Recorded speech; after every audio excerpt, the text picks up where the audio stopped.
Guys, Gen 10 finally has its names. It's Pokemon Winds and Pokemon Waves. Hey everyone, Nick here, and we're going to be breaking down Gen 10 from the Pokemon Presents yesterday, and there's just a little bit or a lot to talk about, I guess, because we watched the trailer multiple times, and if you go through it, you can definitely see some things here and there, but what did you guys think overall about the trailer for the game? Don, if you want to go first.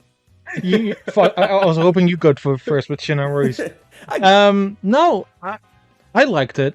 It's interesting. So on the website they mentioned it's an open world again, and I wonder how you travel between the different islands. That's the first thing that came in mind. From how Yeah. do you actually travel between? Is there a Pokemon tied to this? How would you go about like traveling across this world? Well, That Don, was you my bring that immediate. up, and I look at the trainers on the official website, and Yeah. the male trainer holds like this, almost looks like a hoverboard kind of thing. So I'm hoping that maybe we can like fly with this thing or surf with this thing. That's what I Yeah. noticed right away. I'm like, he's holding it kind of like a skateboard, Mm. and that would be a cool mechanic if we can just like surf with this thing in the water, because the name is Winds and Waves, so we're gonna be obviously on the water a lot. We're gonna be flying between islands a lot. So I'm hoping that that's kind of like the gameplay mechanic that we're using to kind of traverse between the islands. Sure. And then my second thought was, oh, this looks pretty. Yeah, right? That Yeah. was the shocking thing right away, and I was like, oh my god, this looks like Bandai Namco's new Pokemon Snap. I think it's called New Pokemon Snap. I haven't played it, but Yes. from what I remember from Yep. the trailers, I'm like, I really like the art direction that game kind of went in. But this game, yeah, this game definitely looks prettier than Scarlet and Violet, especially when you compare them side by side. It's like, this is definitely an upgrade to the previous Switch games, and I'm happy that it's a Switch 2 exclusive. Zach, I'm gonna say it, you're right about that. I really thought that this was gonna be on Switch 1, but that, and I doubted Pokemon for the longest time, but this is kind of giving me a little bit of hope that they're like, hey, we're taking this serious. On top of that, like, it's coming out in 2027. It's not coming out this year. To be fair, I think it was completely valid to have that concern because generations, especially with Pokemon, have a lot of overlap between older systems. Yeah.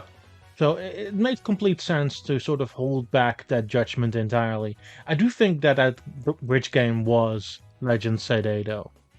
And I guess, I mean, we're just kind of like bouncing back and forth. With Legend ZA, this is like a complete departure from that game, at least in the visual department and the actual landscape of the game. Because in Legend ZA, you're trapped within a city. You're not going anywhere. In this game, it's like, it seems like we're going to go everywhere, and even underwater, which is a gameplay mechanic that I feel like hasn't been around since what? Gen 3 with Dive? Yeah. I think it was in Gen 5 Was for in Gen a 5? very specific part. There's like one part in Undella Bay, I believe, where you could like go yeah. into this underwater temple. And it was like you had the HM dive only for that part of the game. I don't think you use it anywhere else. Huh.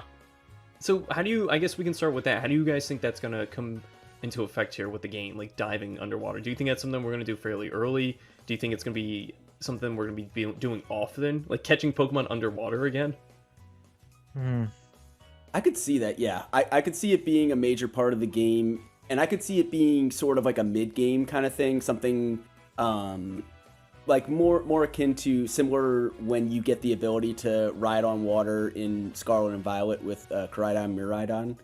Something like that, where you kind of get that in the middle of the game, the world starts opening up a little bit more. I think you're going to be on a central island, maybe that one where we see the giant building in the beginning, and you'll kind of explore every inch of that island, and then you'll kind of, once you've gone through all the areas there, you'll get this reveal of like, hey, now you can go to other islands, and then you'll get the ability of like, now you can go underwater while you're going to other islands. It'll kind of just, everything will build, and I imagine, honestly, by the time that we get to Endgame, we'll be able to fly.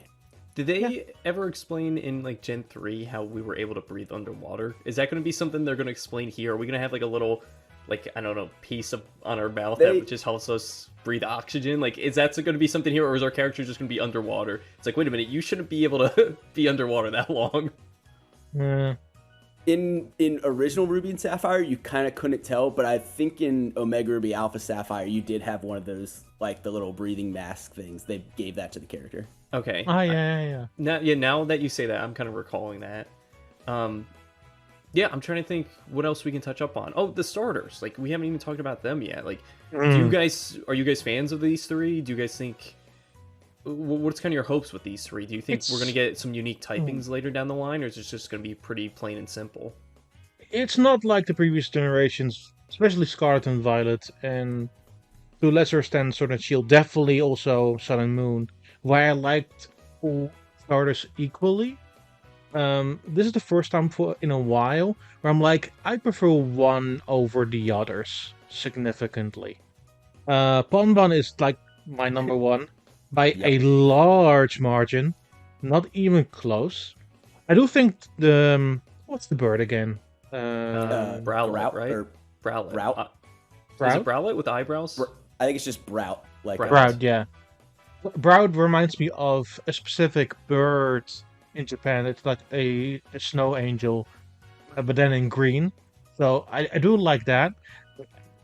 The gecko one, it's for me, take it or leave it. I kind of have to wait and see on it on its follow-up evolutions to really have a strong feeling about it.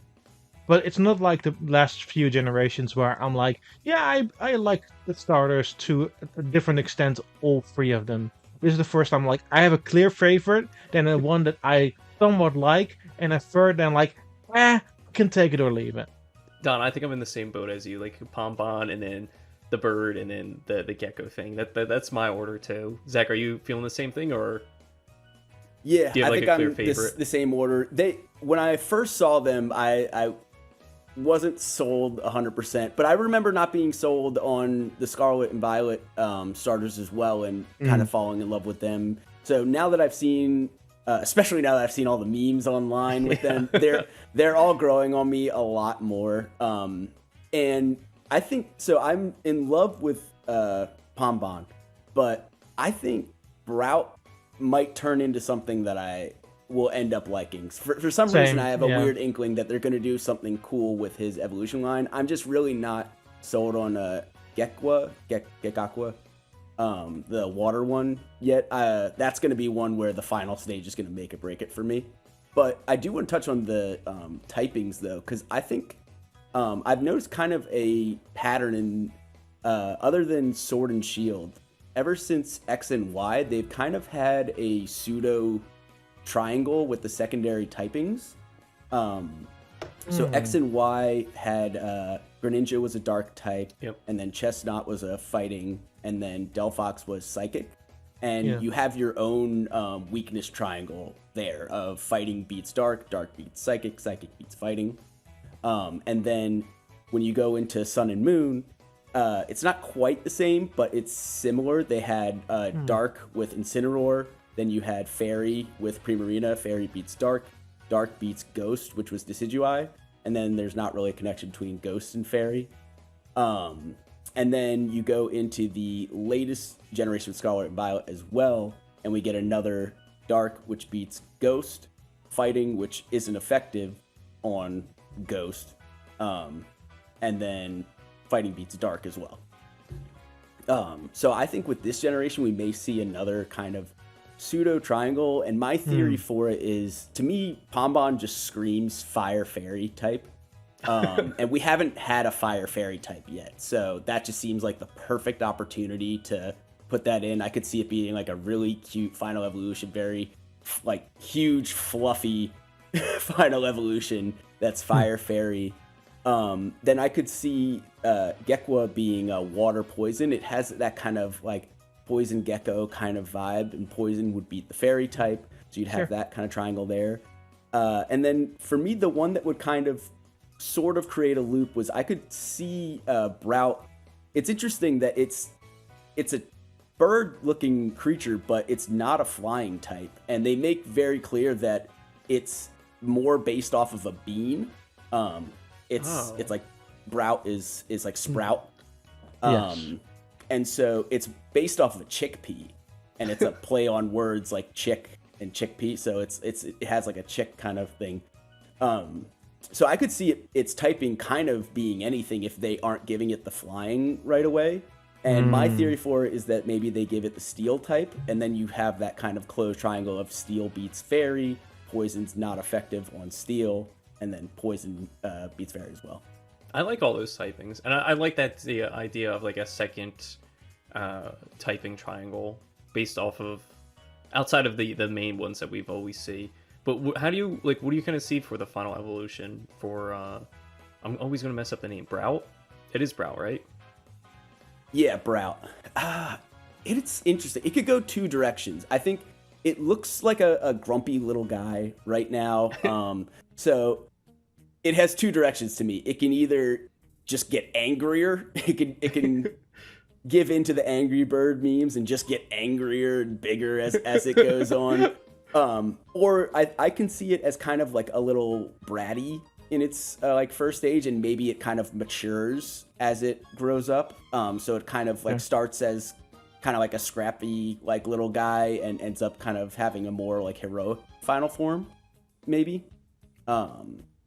As for Gekwa's so hard to tell because yes, on first impression, it screams Inteleon kind of type of final evolution. Yes. So I'm hoping it goes a little bit different direction, but it's hard to tell for right now. I don't know. I think the tail's going to be like a major part for that Pokemon, because I'm looking at it right now and the tail seems like, obviously it's not like the forefront of the actual design, but I think it's probably going to grow with the Pokemon, obviously, and that's where it's going to be shooting potentially all the poison from. But yeah, those were just the newest Pokemon that we got from the trailer. There was nothing else outside of these three for a new Pokemon in the trailer. But we did also get to see, and I don't know if you guys saw on the website, but they actually have names for the male and female Pikachu that we saw at the very beginning. Yes. Yeah, they have names. Do you know what it is, Son? It is. I'll have to scroll all the way down to this post. It's Windy Chew and Wavy Chew, right? Yes. Yeah. Yes. Yeah, so do you guys think these are going to be like major characters in the story? Obviously, one's for Pokemon Wind and the other one's for Pokemon Waves. Like, are these going to be a companion Pokemon? Is this Pikachu going to have like a voice that's actually going to be talking to us? Not like, if they have voice acting, that'll be great. If this Pikachu's actually speaking to us like a Meowth on Team Rocket, that would be cool. But like, is this going to be a major character in the story? It has to be, right? Because why else would they introduce it in the first trailer of a game that's coming out next year? I don't know. Maybe they're just trying to sell. What'd you say, Zach? I was saying, and having the names of the game in their name, like they're clearly gonna have like be part of the games. So what do you think their roles are? Because looking at them firsthand, and when you first see them in the trailer, I think the person is like leaving the room, and then you see them at the docks. Like, is there any chance that they could be running a hotel here or something?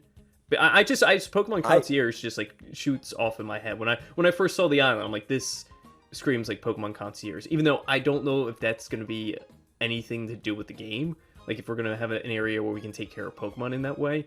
But yeah, these characters, their designs just kind of scream like they're like, I don't want to say running the town, but they're going to have an important part at the island. They're touristy. The one has like the Hawaiian shirt, like he's full on vacation. The other has the like flower dress. Like, they're full on tourist kind of vibe. The thing for me, I'm not sure what their role is going to be in the game, but I want to touch on a kind of a bigger picture thing. Yeah. That I'm keeping my eye on in the background and monitoring. I don't know if I love it or not. We're starting to notice a pattern of Pokemon being introduced with their own unique name that are just the regular Pokemon wearing clothes.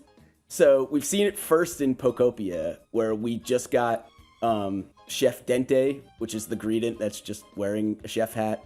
The most unique one, I think, is the Rotom DJ. That one seems like a full new form. But like Professor Tangrowth is just a Tangrowth with a stethoscope. But yeah, you say that like some of the other ones are a little bit unique in Pokopia, because you have like Snorlax, which is Moslags, so I can see like a type change being there. Like, it's instead of Snorlax being normal type, maybe it's like a grass ground type or something.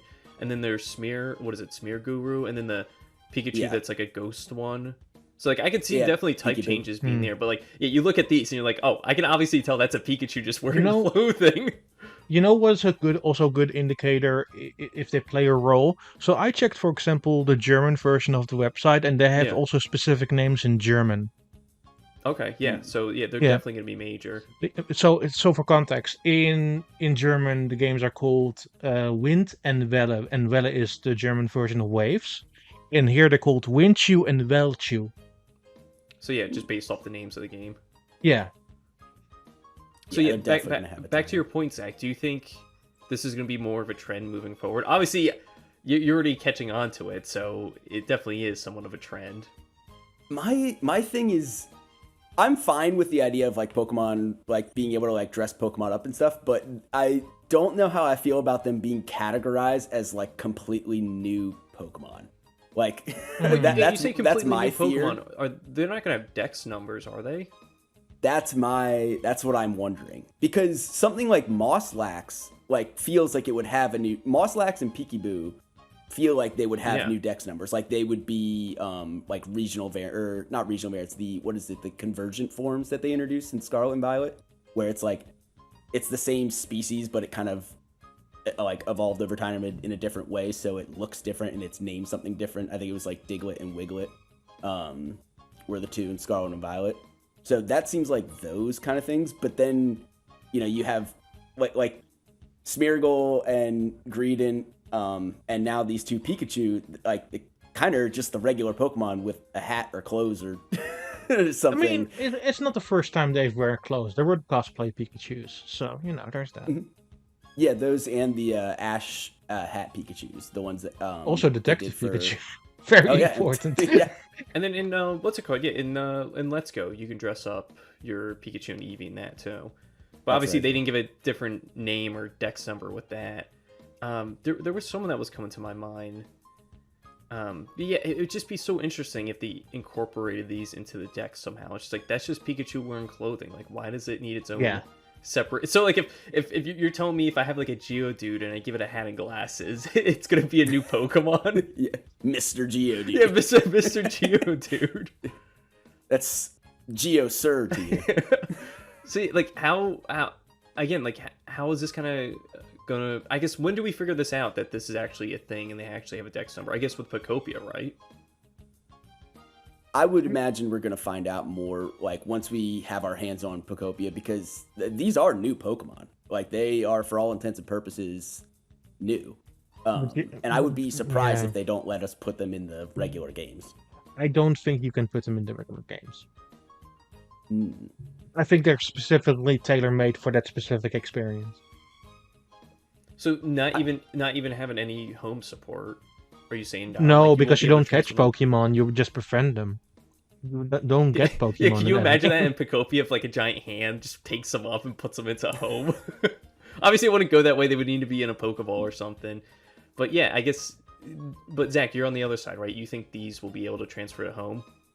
So I'm not sure if they'll transfer to home, but I think they will make their way into the main game somehow, probably as a mystery gift. I could see. Oh, I didn't even think about mystery gift. Yeah, like there'd be a way that you can access them. I don't think it's necessarily like you have to have Pokopia to get these in, although that if I was Nintendo, that'd be a great way to get people to buy Pokopia. Yeah. I mean, that would, you know, I'm on the fence about Pokopia, and if that is a thing, I'm a big completionist, so that would be a selling point for me. Yeah, I mean, I'm trying to think, what else do we kind of miss within the trailer? I guess just the overall visuals and presentation. Are you guys happy with this? I mean, there were a lot of environments in that trailer. Yeah, so there was a ton of environments in that trailer. Yeah. They had the swamp area, obviously underwater, above ground. You had the volcano area. We didn't see any snow areas, and obviously it's a Pokemon game. Like, there's going to be ice Pokemon. There needs to be an ice region here. And that's my hope outside of, like, the Pokemon thing and back to seeing the trainers with that kind of, like, hoverboard looking thing. I was thinking, oh, it'd be great if there was, like, a snowboarding area. Because my hope is that we can surf on the actual water, on the waves. I don't know if that's going to be an actual thing. But yeah, there's got to be an ice region somewhere around here. I mean, would we really miss ice Pokemon though? That's the thing. It's like I'm trying to think how do they handle it in Sun and Moon? There's definitely like snowy regions. I mean, right? there's actually also canonically a snowy mountain in that area. You just have to go really high up. I'm not so sure about Indonesia. I've never been, so I couldn't tell you. At least the lava area is there, but I'm not so sure if there's a snow area in that area to begin with. Maybe maybe they're gonna hide it in like a cavern underwater, like a very cold area. Like you dive under and then there's like an ice cave. I don't know. Like maybe that's the way they kind of get around the snow area. Because again, like we did see a lot of biomes in the trailer and no snow or ice areas. I think the snow area has traditionally in every game been at the end of every game. You think about like the ice cave in Johto. At the end of Scarlet and Violet was Mount Verde, I think it is, or Monte. I forget exactly the name of it, but it's the giant ice mountain towards the end. Sinnoh has the top of the region where it's ice. So I imagine they probably didn't show the ice region because that's probably like closer to end game. And I imagine there's probably some Pokemon. I would imagine a lot of the Pokemon in that biome are new to the region or exclusive if it's a very located ice region. So that might just be it. But overall, with the environments, I think something that stood out to me, there were two things that really stood out to me. One was that magma area looks awesome. Yeah. And I think the thing that was really cool is if you look at the Slugmas in the trailer, you'll notice that they are kind of glowing. Not in like a, like there's, you know, like some kind of mechanic or anything, or well, sort of. Not in a like gameplay mechanic kind of way, but they are illuminating the space around them. And I think there was a blurb on the website about talking about how you'll be interacting with your Pokemon in environments and using them to like interact with the environments to like navigate the region. And so it'd be kind of interesting to, you know, instead of having the HM flash, you have a Pokemon that glows, something like a Slugma or like Ampharos or something like that, and that lights up the cave. So instead of like, you know, you go into a dark cave area, and if you have your Slugma out, the cave is now bright. I like that a lot because, I mean, it makes the Pokemon feel more natural and more involved with their environments. Like, say I'm walking into like a dark cave and I have like a Charmander out. Well, Charmander has like a flame on its tail, so obviously it's gonna make the room a little brighter. But yeah, that would be such a cool idea for this game. Again, like just having the Pokemon interact with the environment a little bit more outside of just them fighting. And that's another thing, like with the fighting here, we didn't see anything. We didn't see any combat at all. No. So we have no idea how this game's going to play. I was just thinking the other day, or I guess this morning, I was like, they didn't show any gameplay. Like, what if this is like a racing game, or what if this is like a dating sim? Obviously, it's not going to be either of those. It's Pokemon. You're going to go around catching Pokemon somehow. But yet, we have no idea what the battle system is going to be. If it's going to be a version of ZA, if it's going to be a Scarlet and Violet again, which has been kind of the true and tied for the past 30 years. And that's my hope. I hope they go back to turn-based, because I was not the biggest fan, and Zach, you as well weren't the biggest fan of ZA's combat. But yeah, what do you guys think? When do they actually show the gameplay for that here? I think they're gonna make us wait another year. Yeah. And that's the thing. I was talking to Natalie, and I was like, the game says it's coming out 2027, not this year, 2026. I'm happy about it. I think you guys are happy about it as well. Just let them develop this game for a little bit longer. But I told Natalie, I'm like, this game, we could be waiting another 2 years for this game, it feels like. Because it could come out like November of 2027. So that would be almost 2 years that we have to wait. And given the theme of this game, how it's outside in the environment, or it's just a nice beachy tropical setting, I was like, this would be a perfect summer game to release. But knowing Pokemon, like, it's going to hit that October or November release date. I mean, it's not out of the question. I think it's also completely likely that they're doing early next year. I just don't necessarily see them doing that for some reason. The only recent game they've done, like, very early in the year was Legends Arceus. And that was also just after they released BDSP. Yeah. So it's not unprecedented. But also at the same time, it somehow doesn't feel right because it will be one of their biggest sellers of that specific year. It will be weird to put that very early in the life cycle of that specific year. It sort of feels like a year closer than a year beginner. Yeah, for sure. Zach, you on board with that? I think that the release date is one of the most interesting things about Gen 10, and I know it feels like they're unrelated. It feels like they shouldn't be put in the same category, but you can't help but wonder, a game that was, you know, Pokemon normally dominates November, or specifically, it always comes out that week before Thanksgiving in November. I know where you're going at. What's coming out the week before Thanksgiving this year? The biggest game possibly of all time, Grand Theft Auto 6. And it feels like there shouldn't be overlap. You would think, no, there's not going to be overlap. Kids are hopefully not playing Grand Theft Auto 6. No, they're not. So you think the mark would not overlap. But to me, I think where it is plausible that Pokemon might have gotten out of that range is for coverage. Because to me, there's not going to be a single gaming news outlet that's not covering every inch of Grand Theft Auto 6 during that time.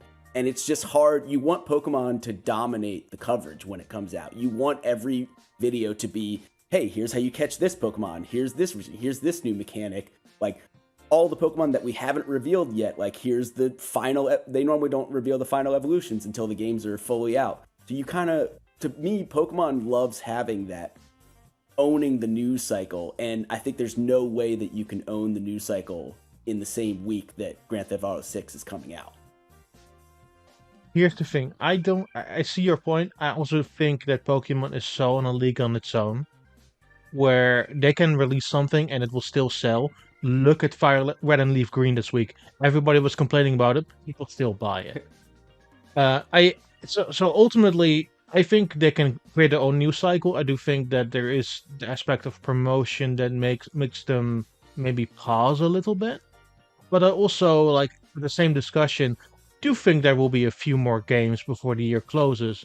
What those are on this end of the aisle, I don't know, because I secretly expected it to be Gen 10, and them now putting it at bare minimum, like, let's say March or April or even February next year. Once again, I do expect it being more October, November time next year. Like, they want to have the room to build their own plan. They don't really care about anything else.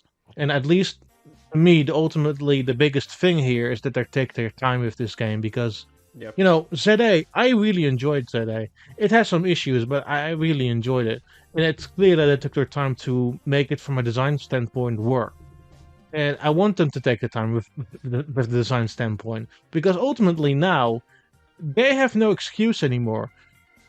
Champions will carry the torch of the VGC load. They can make their time as much as they want with making mainline games.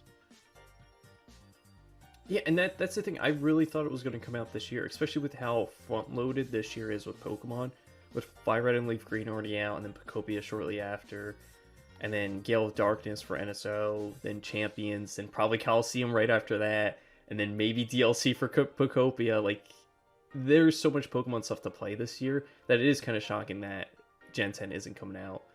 At the same time, I don't think it needs it.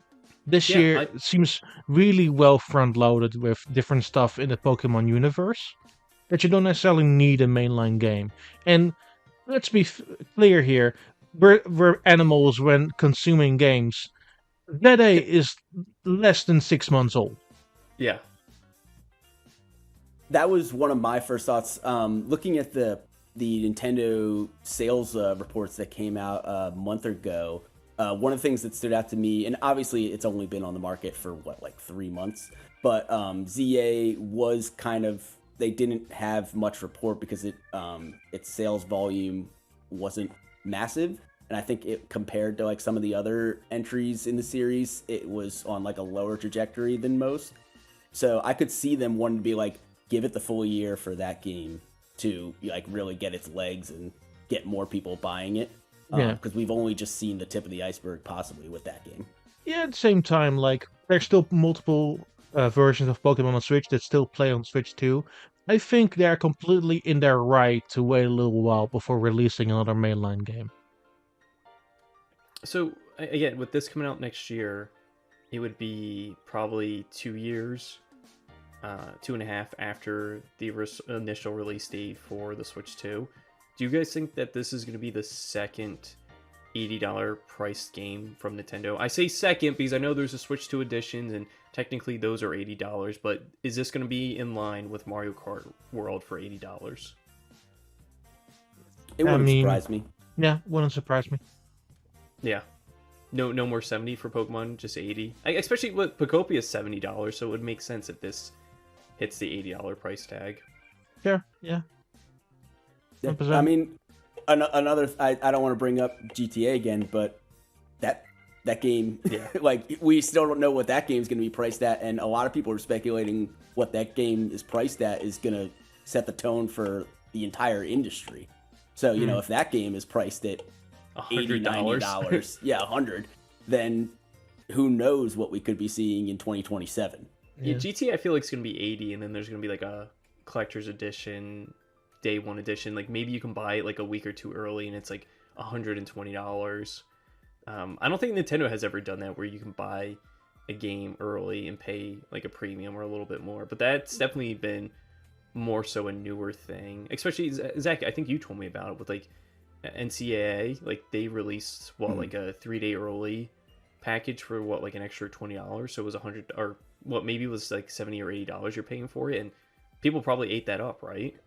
It's been a huge thing. Yeah, like the 3-day early access for like $10 extra has been a massive thing that's been like really successful, especially for companies like EA and Okay. 2K. Yeah. Like they've really taken advantage of that, and people are fine to do it. They love playing stuff early. I know even you, Nick, we were excited to play Sonic Shadow Generations. Yeah. Oh, that was part of it. Early. Yeah, for sure. Yeah, I completely. Yeah, that was like go buy the collector's edition. I think it was like $10 extra, and you get to play it like 3 days early. Like I want to play this as soon as possible. I was about to say the same was with Sonic Racing Cross Worlds. That was an early thing too, an early buy. Yeah. Sega's definitely catching on to it. They're probably gonna have it for Persona. But yeah, I mean that's that of the pricing and release date and whatnot. Is there anything else that we can touch up on? I think we covered most stuff from the trailer, right? Like the trainers look awesome, the landscape looks awesome, cool environment, complete opposite from Legends ZA. I love that we're going back to kind of like the Alolan style region. Yeah, what do you guys expect like the overall structure of the game will be like? I think it's going to be similar to Scarlet and Violet. I think it's going to have like kind of 3 separate. So it's going to have the traditional gym structure. It's going to have some kind of legendary Pokemon tied story to it, and then it'll have some kind of third path you can go on that'll be maybe something unique to the game. Maybe it'll have to do with the hotel. Maybe you're like helping renovate the hotel or something. I would love that. I don't know if that would be a thing, but like, I mean, we're on an island. Like we want to draw people in. Probably like this is a tourist spot. So I think they will likely. Maybe it's not exactly how it will go. I have the feeling there are multiple islands, and you're locked progression-wise to one specific island before you can continue to the next one.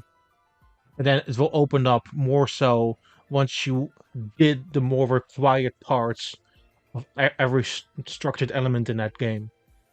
So then it would be a lot more linear than open world compared to like Scarlet and Violet. Obviously, like once we have all these islands done, you'll be able to bounce back and forth between all of them. But Scarlet and Violet was just like, I'm gonna go all the way to the north and fight like the gym, the 7th gym, and nothing's gonna happen. Not necessarily handholdy, but also a bit more, at least more lenient than compared to the opening of Scarlet and Violet, which felt like a long stretch of a tutorial.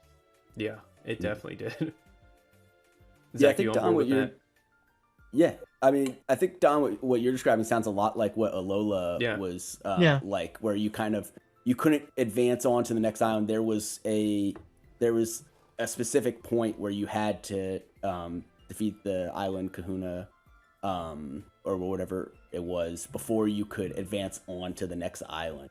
It was like a lot more linear in that way, and then you can go across and you can do the Mantine surfing. Yep. I think it is in between, but it was much more linear in the start. I don't think that each island has their own space that you can walk through. Like it will be more open than Alola was, but it will still lock you a little bit to do some of the required part before it opens up to you. But yeah, that's what I personally feel will happen likely. So based off of that, do we think there's going to be 8 major islands here that we can go between? That will be interesting. That would make sense. Or do you think they'll kind of scale it down and maybe be like 6, and then you can pair up 2 larger islands will have 2 gyms instead of just 1? Yeah, could be. Yeah, 100%. I could see like 10 islands total. Like 8 are like the main gym islands, and then you have like maybe an island dedicated to like the story with the legendaries, and maybe then you one have for the another Elite Four. island. Like exactly. Yeah. So I guess, I mean, that's really going to do it, right? Like, I don't think, again, I keep saying this and we keep going back to this trailer because it was so short. It was only, Yeah. what, like roughly 2 minutes long? 2 minutes, yeah. Yeah, only seeing new Pokemons being the starters. No legendaries shown here yet. No mechanics of like how we're going to traverse between the islands. No battling whatsoever. When do you guys think the next time they're actually going to show this game off? Is it going to be during the summer at the next like Nintendo Direct, whenever that is? Is it going to be later this year? Is it not going to be till next year? It sort of depends when it comes out, right? Like, Yeah. if it comes out in a year, then sure, Legends in the summer. If it has no details, then I think we're at least waiting until summer next year. So you're saying like a full year without details? Yeah, I think it will likely. There's two scenarios, right? One, we'll see it at the next main big direct in a couple of months' time, where it sort of indicates, well, this is an early 2027 release. But there could also be the possibility of, hey, this is still actively being worked on and this will take a while. Don't expect it until next summer. At least. I still think it will be October, November next year, but who knows, right? Zach, you think that's going to be the way to go? Yeah, I think Don hit the nail on the head of the next time we see this game is going to tell us a lot about when this game is coming out. I think a lot about ZA's timeline of ZA got announced and then we didn't hear anything basically until the next Pokemon Day. They were which is silent. a year later. So if that's going to be the case, if we don't hear anything till the next Pokemon Day, then yeah, it's going to be exactly like ZA. It's going to come out, winter of 2027. But Pokemon has done a lot of summer Pokemon presents. They did one this past year. Mm-hmm. If they end up doing one of those, I could see them doing one of those to tie into Champions. Like some kind of update for like the newest season of Champions, maybe a DLC for Pokopia. Yeah. I could see them maybe going a little, revealing just a couple of new, like the basic like rodent and the basic bird and the basic bug of the region. They usually do want to front load Pokemon Worlds, right? Like the month before. So to do some stuff before Worlds is happening. So maybe July. Like, that's exactly a month before Worlds. I think that's an entire real possibility. But again, I don't know what the timeline of this game is going to be. Yeah, it's hard to say, especially what you said, Zach. Like, I completely forgot about that when they announced ZA. They didn't show like gameplay or anything, like in-game stuff. It was all just that cinematic, right? Of like Pikachu like running around the city, and it was kind of like a what style do you want to call that? Like a blueprint. Yeah, it was like a blueprint of Romeo City. And then, like you said, it was like a year later, and it's like, oh, here's details on ZA. So yeah, it could be a very long time. Or a short time, like you guys were saying, like maybe this summer we'll get more details on it. But yeah, do you guys have any final thoughts? Again, like this was a short trailer. We covered a lot about it. Yeah, anything else? There's one last thing I wanted to touch on. And I might do a short on this as well. There's one point in the trailer, I think it's right below it dives underwater, where there's like a dark storm cloud, and it sticks out like a sore thumb as soon as you see it, and it's kind of shaped like a Gyarados. I noticed. Before sorry to cut you off, Zach, but I thought it was like a Tatsugiri at first. I thought it was that because you see it like a serpent. Yeah, it's like sitting on top of the cloud, but there is a dark cloud and there's like a light cloud right below it. Yeah. To me, it's one of two things. It's either the legendary, which I think is a little less likely because it seems like they only showed one cloud. If they had shown two, then I would have believed that it was the legendaries. To me, what I think it's going to be is this game's version of max raids or raid dens. Okay. I think it's going to be like maybe you're going across an island, and when there's a storm cloud, if you go towards that storm cloud, you enter into like a cloudy arena and engage in one of these raid battles, and that's going to be this game's version of a raid where we've heard things about weather playing a big role in this region. What could be better than a storm cloud to usher on crazy weather? I could totally see that being the tease there, but it was so blatant to me that I was like, you did that on purpose. That's definitely something. And like you said, Zach, if it was going to be the legendaries, there would have been like one on the left side, one on the right side. When you talk about raids the last couple of generations, you know what I miss and genuinely miss from Sword and Shield? I miss Dynamax Adventure. That was Yes. fun. That was so fun. God. That was some of the most fun I've had. Like that made that what was it, Crown Tundra? Yeah. That made that DLC genuinely worth it. That was so much fun. It was really easy to get shiny legendaries in that as well. The shiny odds were crazy. And it was just fun to play with friends too. It was almost like a roguelike because you don't go in with your team, you like build your team as you go. Like once you beat a Pokemon, you can choose to keep it or Wait, not. this sounds awesome. Like I skipped. Did you never play it? No, I skipped out on Sword and Shield. That's when I was like, no, I'm fed up with Pokemon at this time in the Switch generation. I was like, but this sounds amazing. Like this is right up my alley. Hold up. You would love you can still enjoy it. So the good thing about using Contra in the new playthrough of Sword and Shield is that you can get there really early. You can get a really good Pokemon, then dip, and use that Pokemon for the entirety because it will listen to you.